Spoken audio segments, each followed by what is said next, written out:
Welcome to my daily life vlog.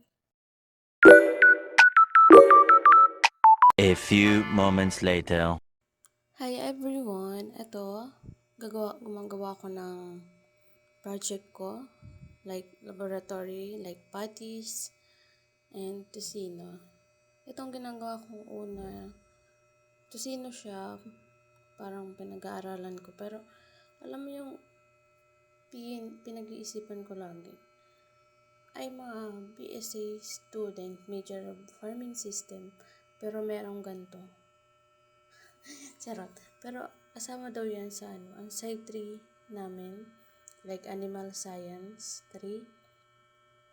And kailangan namin gawin yan for the grade. Charot. So, ayan. Gagawa lang. And may taga-turo, syempre, para maging perfect yung ating homemade tocino. Pork tocino. Like that. Ching, ching, ching. Babad natin lang yan ng mga ilang oras after lagyan ng color. Food color. Ganyan.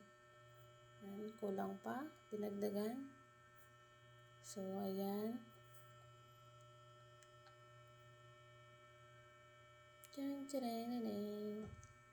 After that, patty naman. And ito naman. Gagawin natin is pork patty.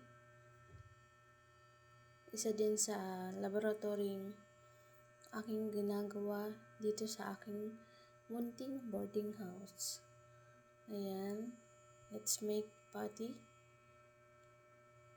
For the mix yung person ngayon. Dahil ang daming gagawin.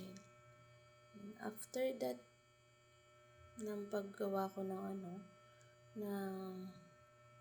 patties, is binabad ko din siya and set aside. Ganun lang.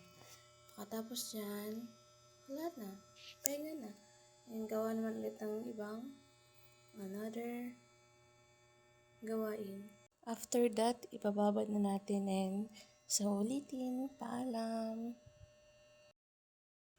Thanks for watching.